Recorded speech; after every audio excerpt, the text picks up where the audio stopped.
2 Corinthians chapter 11.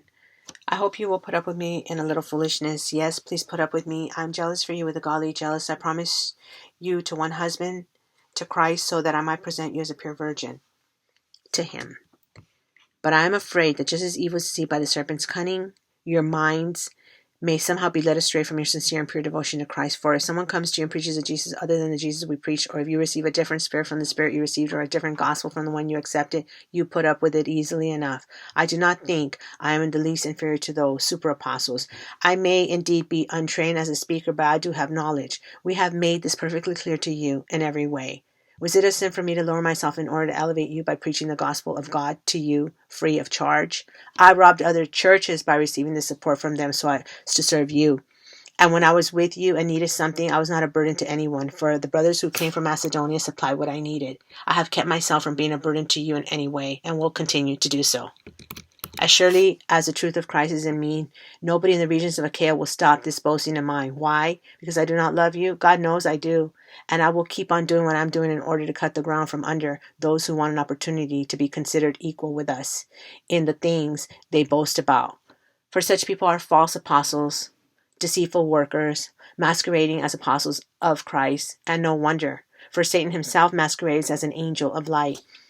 It is not surprising, then, if his servants also masquerade as servants of righteousness. Their end will be what their actions deserve.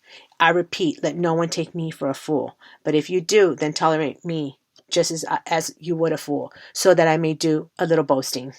In this self-confident boasting, I'm not talking as the Lord would, but as a fool. Since many are boasting in the way the world does, I too will boast. You gladly put up with fools since you are so wise. In fact, you even put up with anyone who enslaves you or exploits you, or takes advantage of you, or puts on airs, or slaps you in the face. To my shame, I admit that we were too weak for that. Whatever anyone else dares to boast about, I'm speaking as a fool. I also dare to boast about. Are they Hebrews? So am I. Are they Israelites? So am I. Are they Abraham's descendant? So am I. Are they servants of Christ? I'm out of my mind to talk like this. I am more. I have worked much harder, been in prison more frequently, been flogged more severely, and have been exposed to death again and again. 5 times I received from the Jews the 40 lashes minus 1. 3 times I was beaten with rods. Once I was pelted with stones. 3 times I was shipwrecked. I spent a night and a day in the open sea. I have been constantly on the move. I have been in danger from rivers, in dangers from bandits, in dangers from fellow Jews, in dangers from Gentiles, in dangers in the city, in danger in the country, in danger at sea, and in danger from false believers. I have labored and toiled and have gone without sleep.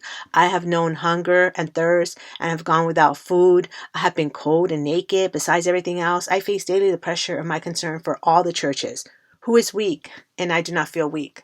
Who is led into sin, and I do not inwardly burn? If I boast, I will boast of the things that show my weakness.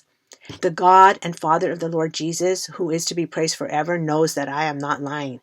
In Damascus, the governor under King Aretas had the city of Damascenes guarded in order to arrest me. But I was lowered in a basket from a window in the wall and slipped through his hands.